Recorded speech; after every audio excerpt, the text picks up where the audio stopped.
Hello student, कैसे हैं आप लोग। आज हम बात करेंगे आपके लिए एल्जेब्रिक सीरीज का पार्ट 3 और पार्ट 3 भी काफ़ी इंपॉर्टेंट पार्ट है।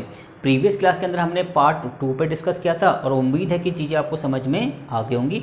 और आज हम बात करेंगे पार्ट 3 के अंदर, और पार्ट 3 के अंदर आज हम कुछ स्पेशल क्वेश्चन पे क्या करेंगे, डिटेल में क्या करेंगे, डिस्कस करेंगे, जो प्रीवियस के अंदर कई बार एग्जामिनेशन के अंदर पूछे गए। क्लियर आपका। अब देखिए, बात करें अगर फर्स्ट क्वेश्चन की, तो X square plus Y square minus का 2x प्लस का 6y प्लस 10 इक्वल टू 0 है। तो आपको फाइंड करना है X square plus Y square. Clear आपका। अब देखिए, अगर हम इसको थिंकिंग प्रोसेस से करें तो हमें x और y की दो ऐसी वैल्यू सोचनी है कि जो इस पूरी इक्वेशन में x और y की जगह पुट कर दें तो वैल्यू क्या आ जाए, आपकी 0 आ जाए। इस थिंकिंग प्रोसेस में हमें समय ज़्यादा लगेगा। और बात करेंगे इसको मैनुअल मेथड की, तो इसमें लगेगा कंप्लीटिंग स्क्वायर जो हम करते थे 10th क्लास में, वो भी काफ़ी लंबा प्रोसेस है। तो इसे हम करते हैं ट्रिकी अप्रोच से।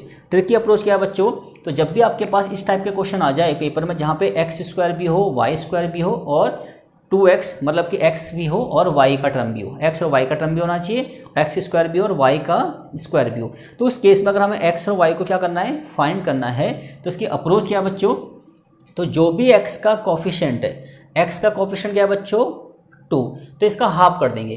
तो x का कोफिशिएंट बच्चों क्या है 2 है, तो 2 का हाफ कितना आएगा 1, तो x की वैल्यू बच्चों 1 हो गई। क्लियर आपका। अब देखिए y का कोफिशिएंट क्या है बच्चों 6 है, y का कोफिशिएंट 6 है, तो 6 का हाफ कितना होगा बच्चों 3, तो y की वैल्यू कितनी होगी बच्चों 3। बस ध्यान क्या रखना है बच्चों कि अगर x का कोफिशिएंट जो भी है उसका हाफ करके जो भी वैल्यू आएगी वो x होगी, और y का कोफिशिएंट जो भी होगा उसका हाफ करके जो भी वैल्यू होगी वो एक्चुअल में y की वैल्यू होगी। बस देखना यह है कि देखिए, अगर माइनस में होगा तो वैल्यू लिखेंगे प्लस में, और अगर प्लस में होगा तो वैल्यू लिखेंगे माइनस में। इट्स मीन्स x कितना है आपका +1 और y कितना है आपका -3। क्लियर आपका। अब देखिए, हमें फाइंड क्या करना है बच्चों, X square plus Y square. तो x की वैल्यू कितनी है बच्चों 1 का स्क्वायर, और y की वैल्यू कितनी है -3 का स्क्वायर। क्लियर हो गया आपका। तो 1 का स्क्वायर 1 और 3 का स्क्वायर 9, तो कितना हो गया बच्चों आपका 10 हो गया। क्लियर आपका। ठीक है जी, तो ऑप्शन कौन सा ठीक है बच्चों, आपका डी ऑप्शन आपका करेक्ट है। तो डी ऑप्शन आपका ठीक हो गया। ठीक है जी। अब बात करते हैं इसमें क्या, क्वेश्चन नंबर 2 की। क्वेश्चन नंबर 2 भी सेम क्वेश्चन नंबर फर्स्ट की तरह ही अप्रोच काम करेगा। देखिए, जब आपके पास एक्स स्क्वायर वाई स्क्वायर के टर्म भी हो और एक्स और वाई के टर्म भी हो, और आपको एक्स और वाई के बीच रिलेशनशिप निकालना हो, उस केस में डायरेक्ट करेंगे किससे, ट्रिकी अप्रोच से। अब देखिए बच्चों, x का कोफिशिएंट क्या है बच्चों 4, तो जो भी x का कोफिशिएंट है इसका हाफ कर देंगे। क्या कर देंगे, इसका हाफ। तो x का कोफिशिएंट 4 है, तो 4 का हाफ कितना होगा 2, इट्स मीन्स x आपका 2 है, और y का कोफिशिएंट क्या है बच्चों, वो भी 4 है, तो उसका हाफ कितना होगा 2।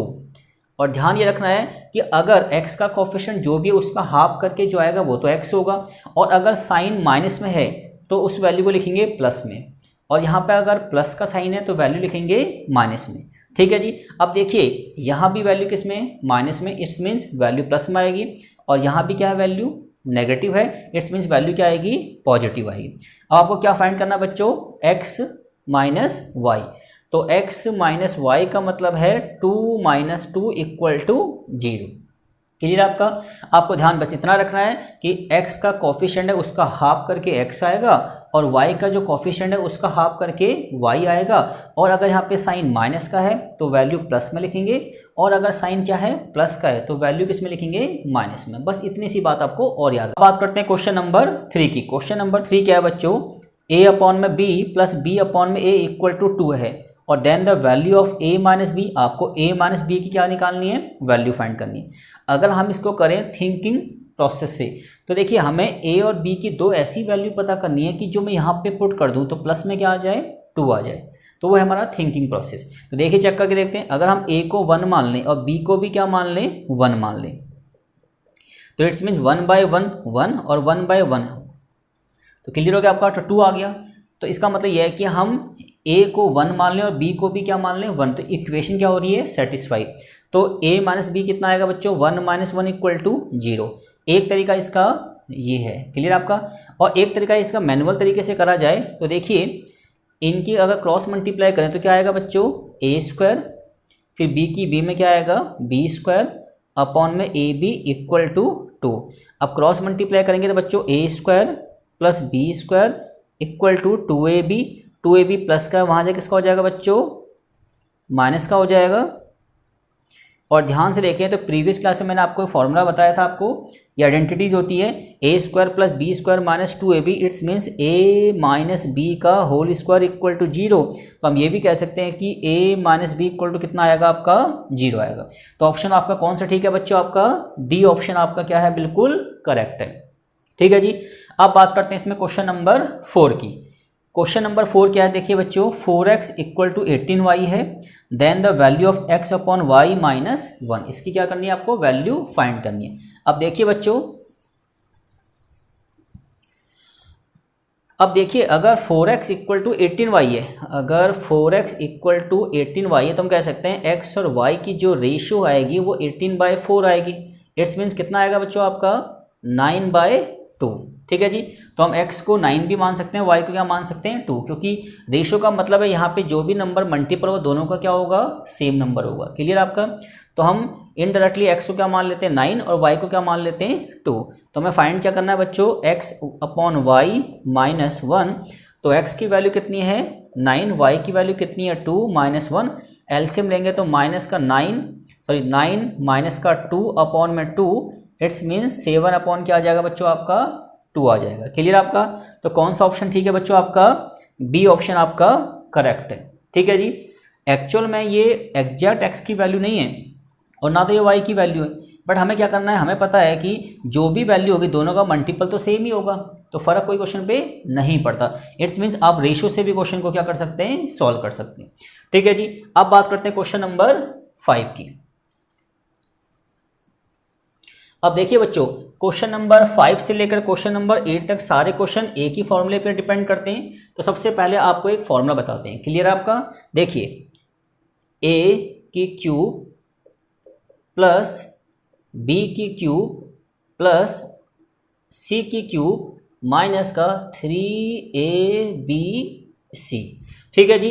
a का क्यूब, b का क्यूब, c का क्यूब माइनस का 3abc इक्वल टू होता है बच्चों आपका a plus B plus C, again a square plus B square plus C square minus का ए बी माइनस का बी सी माइनस का ए सी। ठीक है जी। तो कुल मिला के ये आपके पास एक आइडेंटिटी होती है जो हमने कभी 9th क्लास में 10th क्लास में पढ़ी है। क्लियर है आपका। अब इसी आइडेंटिटी के बिहाफ पे आप इन 4 के 4 क्वेश्चन क्या करेंगे, सॉल्व करेंगे। क्लियर आपका। ये क्वेश्चन भी काफ़ी इंपॉर्टेंट है, प्रीवियस ईयर के अंदर कई बार एग्जामिनेशन में पूछे गए हैं। अब देखिए आपको क्या देखा बच्चों, a 20 है, b 10 है, c माइनस का 30 है। आपको a का क्यूब, b का क्यूब, c का क्यूब की वैल्यू क्या करनी है, फाइंड करनी है। क्लियर आपका। अब देखिए बच्चों ध्यान से समझते हैं, अगर a plus B plus C equal to 0 है, अगर आपके पास a b c 3 टर्म हैं और उन तीनों का सम क्या आता है, 0 आता है, तो आपको ध्यान ये रखना है बच्चे कि a का क्यूब, b का क्यूब और c का क्यूब इक्वल टू होता है 3abc के। क्यों? क्योंकि देखिए बच्चों a का क्यूब, b का क्यूब, c का क्यूब माइनस का 3abc इक्वल टू इसके बराबर होता है। और अगर a प्लस बी प्लस सी 0 हो गया तो 0 इंटू में ये वाला टर्म 0 हो गया, तो ये पूरा टर्म तो 0 हो गया। और ये जो माइनस का 3abc है ये इक्वल टू में राइट हैंड में क्या आगे हो जाएगा, प्लस का हो जाएगा 3abc। क्लियर आपका। तो कुल मिलाकर हम कह सकते हैं कि अगर a plus B plus C equal to 0 है तो a का क्यूब प्लस b का क्यूब प्लस c का क्यूब इक्वल टू क्या होता है बच्चों, 3abc के बराबर होता है। ठीक है जी। तो यहाँ देखिए बच्चों a कितना है बच्चों आपका 20 है, b कितना है आपका 10 है और c कितना है आपका माइनस का 30। तो अगर ध्यान से देखेंगे तो a प्लस बी प्लस सी को अगर प्लस करेंगे तो क्या आएगा आपका 0 आएगा।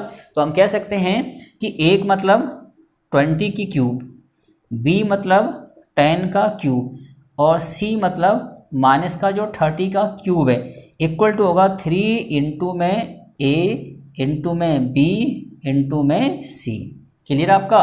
क्योंकि अगर तीनों का सम 0 आ रहा है तो a का क्यूब, b का क्यूब, c का क्यूब क्या होगा 3abc के बराबर होगा। क्लियर आपका। तो देखिए ये हो जाएगा आपका 3 2 जा 6, 6 3 जा 18, तो 18 आ गया आपका 1 2 3 और माइनस का 18,000। ठीक है जी। तो कौन सा ऑप्शन ठीक है बच्चों आपका, बी ऑप्शन बिल्कुल क्या है, करेक्ट है। ठीक है जी। सिमिलरली क्वेश्चन नंबर 6 क्या है बच्चों, 15 का क्यूब प्लस -7 का क्यूब प्लस -8 का क्यूब। आपको इन तीनों के क्यूब का क्या निकालना है, सम निकालना है। क्लियर आपका। और जैसा कि मैं आपको बता चुका हूँ कि अगर a plus B plus C equal to 0 होता है तो a का क्यूब प्लस b का क्यूब प्लस c का क्यूब इक्वल टू होता है 3abc के बराबर।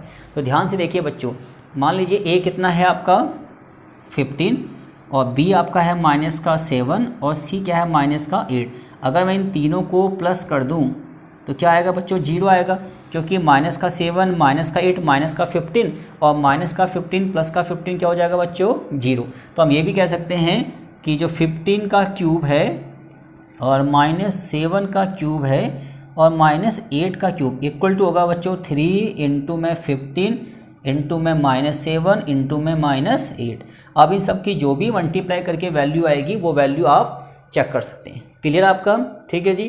तो देखिए क्या आएगा बच्चों, 15 3 जा 45 और 8 7 जा कितना हो जाएगा 56। अब इन दोनों की क्या करेंगे, हम मल्टीप्लाई करेंगे। तो मल्टीप्लाई करके हमारी जो भी वैल्यू आएगी वो वैल्यू हम यहाँ से मैच कर लेंगे। क्लियर हो गया आपका। अब देखिए, अब बात करते हैं क्वेश्चन नंबर किस पे, 7 पे। क्वेश्चन नंबर 7 को ध्यान से देखें तो कह रहा है कि a का क्यूब माइनस बी का क्यूब माइनस सी का cube minus 3abc equal to क्या है बच्चों, 0 है। तो आपको देखना है कि इन चारों में से कौन सी वैल्यू क्या करेगी, मैच करेगी। ये कंडीशन कब सेटिस्फाई होती है। अब देखें बच्चों, ध्यान से देखते हैं बच्चों, अगर हम इस इक्वेशन को थोड़ा सा माइंड चलाएं इस इक्वेशन पे, तो देखिए ये हो जाएगा a का क्यूब और माइनस बी का क्यूब और माइनस सी का क्यूब और माइनस 3abc इक्वल टू 0। ठीक है जी। तो हम इस इक्वेशन को इस फॉर्म में लिख सकते हैं। क्लियर आपका। अब ध्यान से देखिए बच्चों, हमें पता है कि देखिए अगर a का क्यूब b का क्यूब c का cube minus 3abc equal to 0 हो जाता है तो उस केस में a का क्यूब b का क्यूब c का क्यूब 3abc के बराबर होता है। ठीक है जी। तो हम इसको ये भी कह सकते हैं कि जो a का क्यूब है और b का क्यूब है और c का क्यूब है वो इक्वल टू किसके बराबर है, 3ab और c के बराबर है। ठीक है जी। तो इसका मतलब इन तीनों का सम इक्वल टू 0 होगा। तो a b और माइनस सी इक्वल टू 0 होगा। तो ए बी सी में ये रिलेशनशिप होगा। अब इस रिलेशन पर ध्यान से देखेंगे तो a माइनस का b माइनस का c इक्वल टू 0। तो हम ये भी कह सकते हैं कि a equal to b plus C. Clear आपका। क्योंकि आप इसको डायरेक्ट भी कर सकते हैं कि जब a का क्यूब b का क्यूब c का क्यूब इक्वल टू 3abc के बराबर होता है तो इन तीनों का सम बराबर 0। तो तीनों का सम बराबर 0 तो रिलेशन निकल गया a equal to b plus C. Clear आपका। तो कौन सा ऑप्शन ठीक है बच्चों, आपका डी ऑप्शन आपका बिल्कुल क्या है, ठीक है। क्लियर हो गया आपका। अब बात करते हैं इसमें क्वेश्चन नंबर 8 की। क्वेश्चन नंबर 8 क्या है बच्चों, a plus B plus C equal to 0 है तो a का क्यूब b का क्यूब c का क्यूब क्या होगा। ये तो डायरेक्ट आपकी फॉर्मूला है। देखिए जब a plus B plus C equal to 0 होता है तो a का क्यूब b का क्यूब c का क्यूब क्या होता है बच्चों, 3abc के बराबर होता है। तो ऑप्शन आपका कौन सा ठीक है बच्चों, डी ऑप्शन बिल्कुल आपका क्या है, करेक्ट है। क्लियर हो गया आपका।